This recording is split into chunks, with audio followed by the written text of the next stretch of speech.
Hi, welcome to SBR Sports Picks. My name is Peter Loshak. Today is Wednesday, December 12th, and we are talking bowl games right now with Big Al McMordie and Ian Cameron. Right now, we're going to talk about a very interesting one that features a classic mashup that you see all the time in bowl games. A team with elite talent, unquestionably elite talent, coming off of a disappointing season, going up against a team with clearly inferior talent on the field, but with some life to them, caring a lot more, presumably, about the bowl game than the team with elite talent and the team that has less talent but maybe more motivation, getting some points, and that is Auburn against Purdue in the Music City Bowl in Nashville, Tennessee. And let's see, Ian Cameron, we'll start with you. Purdue, of course, ended up the season with a straight up an ATS win, but before that, they had been losing ATS, a little bit of a reversal of form ATS wise from their performance in the beginning of the year, where they were outperforming expectations. Of course, they enjoyed the huge upset win over Ohio State, which shows that they are capable of pulling out upset wins against teams with clear talent advantages. And Auburn, preseason top 10, disappointing year for them. Ended the season with a blowout loss against Alabama. How motivated are they here? Not exactly sure, but the talent is still there, undeniably. It's a matchup of Purdue's high-octane offense against Auburn's stiff defense. And the big question here, the big X factor, is motivation. What's your take on this one, Ian Cameron? Yeah, it is a fascinating game. You've got Auburn, of course. It's a team that's usually one of the better teams in the SEC, always a factor and a contender to maybe make it into the playoffs or get into that discussion. Not this year.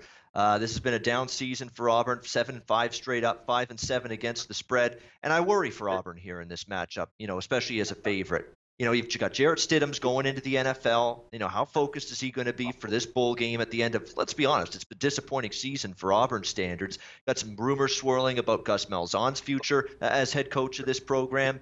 And you've got an offense that quite simply didn't really perform all that well for Auburn throughout the course of the season. On the flip side, there's some coaches you've got to respect their bowl track record.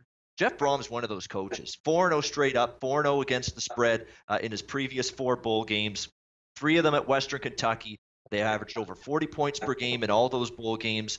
Last year against Purdue, one of my bigger bets was Purdue against Arizona in the bowl game. They won that game outright. He's a bet-on coach to me all the way in bowl games. This extra amount of time in bowl practices and bowl prep time you get gives Jeff Brom a chance to tinker with the offense, put in some new plays in the playbook that I think could take Auburn off guard. We saw him run some trick plays last year against Arizona in the bowl game as well. And let's be honest, Jeff Brom sticking around as the head coach of this Purdue team, saying no to Louisville, turning them down. That is a big deal. The feeling and the emotion with the players on that team was palpable. There was legitimate, we're thrilled. We love it that he's sticking around. I wouldn't be surprised if Purdue plays with their hair on fire in this bowl game and really goes out wanting to prove a point. Not just I really love Purdue plus 3.5 in this game. Wow. Ian Cameron loving Purdue plus 3.5. Al McMordie, you've been doing this a long time. You've seen a lot of bowl games with this exact same kind of scenario here. Auburn's still going to have a big advantage on defense, though. It's going to be tough for Purdue to put up some points no matter what. What is the big factor for you here, Al McMordie, and what do you like? Do you like the motivational factor favoring Purdue? I don't dislike it. That's not going to be the reason why I take Purdue, but I don't dislike it. You mentioned the game against Ohio State. That was one of the biggest wins of the entire season. They demolished Ohio State 49-20 as a 12.5-point underdog. I actually had a huge play on Purdue in that game, so that result didn't shock me. At the time, that was Purdue's 4th straight win, and it was also Purdue's 5th straight cover. And then, not surprisingly, Purdue kind of stumbled off that win. It was such a huge win. They had nowhere to go but down, and they had to let down the next week at Michigan State, and I played against Purdue in that ball game. And then they kind of scuffled down the stretch. They went 2-2 straight up and 2-2 against the spread over their final 4 games. Interestingly, the Boilermakers have not been an underdog since that Ohio State game. This season, they were an underdog 3 times. They were perfect 3-0 ATS this season in that role. They're also 9-2 ATS their last 11 as an underdog.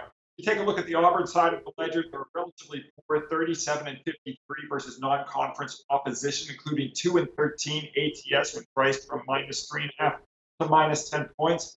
I think Purdue dressed up in this underdog role is definitely the way to go, and I'm going to take the points. All right, Ian Cameron and Al McMordie both liking Purdue. Line shopping here at SBRodds.com. We're seeing 3.5s across the board, except for the Greek, which still has 4. Again, this game opened at 5. So Ian Cameron and Al McMordie both recommending a play on Purdue. If you have the Greek, go there and take them at +4. Ian and Al McMordie, thanks so much.